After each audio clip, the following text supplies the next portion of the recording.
story was going to be a story that I was going to write for my grandchildren and my grandnieces and nephews who didn't know my mother, and the only way they could know her is through our stories. All of us tell the stories differently, and this is going to be my version. My mother grew up in Croatia on an island called Mljet. Mljet has been inhabited for over 4,000 years. It belonged to different empires. It was under Roman Empire for a long time. Before that, Illyrian groups and Eretvian groups, they were pirates that would use Mljet as a place to stop and reload or unload or pilfer or whatever they did. And the island, I don't think it was ever under Greece. It was under Austro-Hungarian Empire. It was occupied by Germans and Italians during the war. The people are incredibly fierce. They fought some of the people who occupied them. They befriended some. They befriended the Italians. They loved the Italians. They traded wine for olive oil or reverse, and everybody learned to speak Italian, so I grew up hearing it. My mother used to send my sister and me to the island after we started attending school. The minute the school would end, she would put us on a plane. First it was the train to Split, and then a ship from Split to Dubrovnik, and then another ship from Dubrovnik to Mljet. And we were just 8, 9 years old, and she would just send them, you know. It was a different, send us. It was a different world. Well, I'll regress. I'll start at the beginning. So the island is a very magical island. About 70 to 80% of it is forested with pine and oak forests. The sea is incredibly warm and beautiful. It used to be very plentiful. I'm not sure that it is now, because there have been disputes with Italians fishing in the same waters and sometimes using dynamite to get the fish. There are lots of legends connected to the island and lots of conjectures about which island who mentioned it through history. The most famous story is about Ulysses, who was traveling through the channel where there were storms in a certain area near the island, and there was a terrible storm, and the boat sank and all the sailors on it, and he somehow swam ashore and discovered a cave and lived in the cave for a little while, and then he was discovered by Calypso, nymph Calypso, who was the daughter of Atlas, who ruled the island, and she healed him with incantations and healing herbs. And he lived with her for 7 years, but he wanted to leave because his wife Penelope and his son were waiting for him. And apparently Odyssey is very much about hospitality, how he was received. And in the case of Calypso, he was received at first, and then she wouldn't let him go, and so it became a very unpleasant experience. There were many, many legends connected to Mljet. It was called different names. In the ancient Greece referred to it as Ogygia, Italians Melita, which means honey. Some sources say it means bee. The island has many villages, maybe 15 different settlements, but only about 1,000 people live there. And the western part of the island, which is incredibly beautiful and forested, was proclaimed National Park in the 60s, and that's where most of the tourism happens. So this couple here is an image of my grandfather and my grandmother. And it's interesting to me because my grandfather went to America as they say, in 1906, and he stayed only 3 years, and he made enough money to come back and build the family home that still stands. One of their daughters, my aunt, just died in the house where she was born. She died at the age of 101. Wow. So he made enough money to build a house and buy his bride traditional gold. And so my grandmother had these huge golden earrings, 3 rows of gold, faceted at the end with big faceted beads, and they were so heavy that her ears were, that her earrings were at her shoulders, and her ears had huge holes. I had never seen such big earrings. So he must have made enough money and made her really big hair, and she slept with them and lived with them. And when I went to visit one year, I asked if I could have them because I was already enamored of making jewelry, and she said, "I'm sorry, Vlatka, but I promised them to someone." Well, she promised them. She was going to give them to the wife of her only son. So there were 6 daughters in the family, and at the very end of my grandmother's childbearing years, she had a son at the same time that her eldest daughter had a child, and the son was a magnificent man. He's now in his 90s, and he's most like my mother. And so my mother tells a story of her birth. So Miet was very much a partnership society. Everybody worked. Women didn't stay at home to fuss around the house and cook. Everybody went into the fields to work, and fields were often really far away from the house, sometimes a walk of 1 hour or 2. Everyone would get up before sunup. My grandmother would make people lunches of 1 slice of bread, which she baked on the ground, in the coals, in a round container with a domical cover, buried in the coals, and she would hold it to her breast and cut a big slice towards her, and everyone would get a slice of bread to take to the field wherever they went. And one day she went to work in the field, and she gave birth to my mother alone, 2 hours from home. She delivered her baby, wrapped her up in her apron, and rode into the village on the donkey.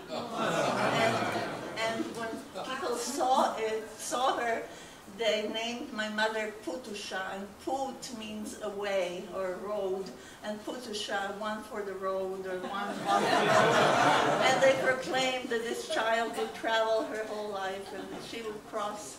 Can you hear me? Yes. And that she would cross the great ocean, which of course she did. And one never knows how much their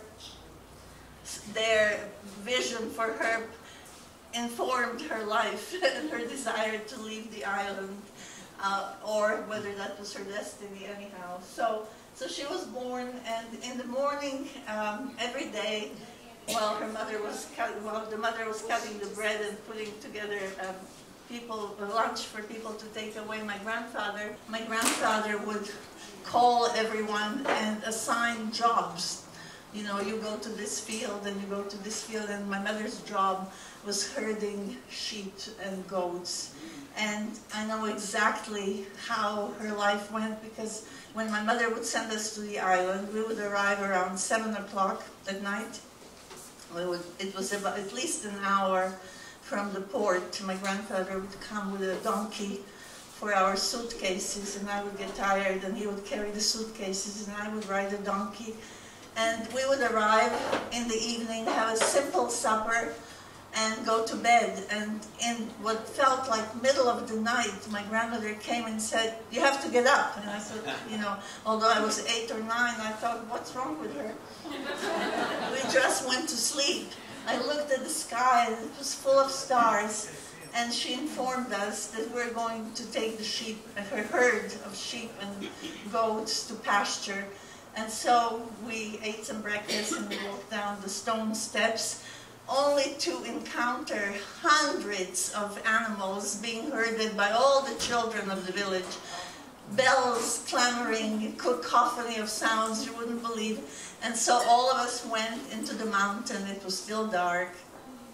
And when we arrived, the animals went their merry way, and we found a tree to sit under, and kids started to tell tales and legends. Probably the same legends that were told when my mother was a little girl. And so, from my own experience, I can imagine my mother going to the same place with her animals, except that knowing my mother, I don't think that she indulged in telling tales and listening to legends. She was doing her life's work.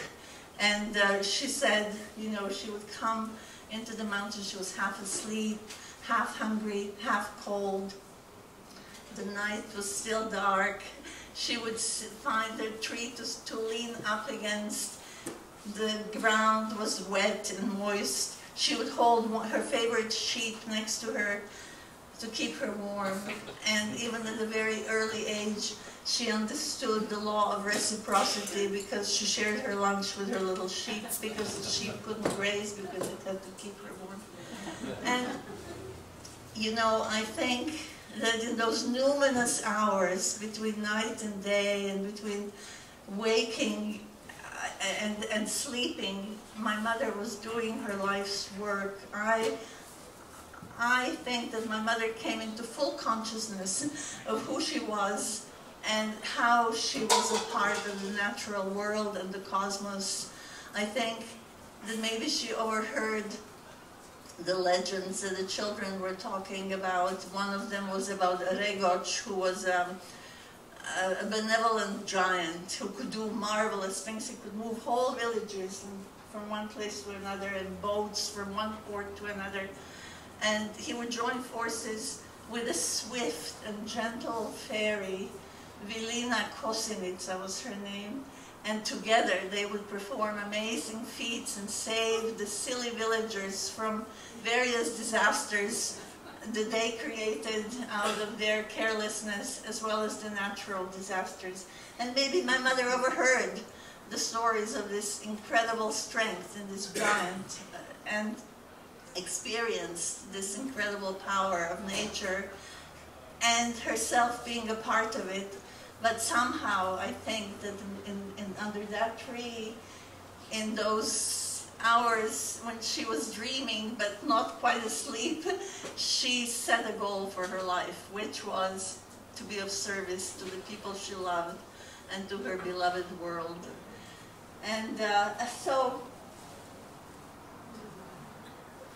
my mother, you know, the villagers were farmers, and they depended on harvest. And although the island had several marshlands that were full of water and that were great for growing things, they were only in 2 different locations. And most of the planting really wasn't irrigated. They planted things like grapes and olives that didn't need irrigation. But in terms of wheat and their own gardens, if it didn't rain, they didn't have a big harvest. And my mother tells a story how they would, at supper time, her father took, I don't know, a 2-inch big piece of bacon and took out his pocket knife and divided it into centimeters thicknesses and gave everybody a piece, and how my mother kept it in her mouth throughout the meal to taste the saltiness of it. And so my mother thought, I'm not going to depend on the rain for my food, and there must be another way, you know. And this was in the days when only men dreamt of leading and being captains and had connection with the world. But my mother was not influenced by roles or gender roles. You know, she was a human being with incredible power and capacity, and she knew it. And so one day, my grandfather was coming back from Dubrovnik. He had some business to do, and there was a man on the ship, a city man from Dubrovnik, and my grandfather overheard him talking to a group of villagers, saying that he's coming to the island because he needs to find a young person to help them in their business. He had a coffee shop. He had been in America for, I don't know, decades, and he had returned and opened a coffee shop where he served the intelligentsia of Dubrovnik, and they needed a swift and bright young person. So my grandfather comes home, and he's telling the story at the dinner table, and my mother says, "Molim te, čače, I beg of you, Daddy, let me go." And And he did. He knew who she was. He knew he couldn't hold her down. He told the man on the ship, I have this young girl at home. I don't know what I'm going to do with her. She was not born for the shovel. She wants to be educated, but we have no means. And so when he came home and told the story, my mother begged him to let her go, and he did. And so one sister gave her a shirt, and one sister gave her the black skirt, and her mother gave her an apron, and barefoot she walked the next day with her father to the port where she met the man, and she left, and she never lived on the island again. And you know, her life was dedicated to working. She loved to work, and she was incredibly productive, and she gave all of it away to friends, families, children. That was her life, and she had incredible joy and radiance. And you know, so I wanted my grandchildren to know this story, and it somehow got out of hand. And here I am, telling my story to all of you. This is where the story ends. The last picture is leaving home. You know, my mother is bigger than the island, and so she's leaving, but her one hand is in the earth, the other one is in the water. Her arms are outstretched, and she is going into the world in an open way. And this, what was her name? Yele. Helen. And my son and my nephews who are here called her Baba. She was their Baba, and they were her boys. She referred to them as my son Peter in the hat, and Thomas and Sean, and my sister's son. And my grandchildren are here. My 4 younger grandchildren, Douglas and Bodie and Sage, and who else? And Alder. So I'm so very glad that you all came. There are over on the wall. Your grandchildren's arts are on the wall over there. Oh, and my grandchildren's art is on the wall. And Maya just arrived. She's my grandniece, Thomas's daughter. And I'm so glad that my family's here too. And this little picture, I was telling somebody my story, and they said, what about you? Aren't you in the story? And so I remembered that I had once done this little picture, because when we went to the island, we went from my grandparents' house where my grandmother wanted us to have the experience that other children have, but other aunts and uncles just allowed us to be. And so we would spend our days swimming, and it's called Being Sea, and it was an amazing time that we had.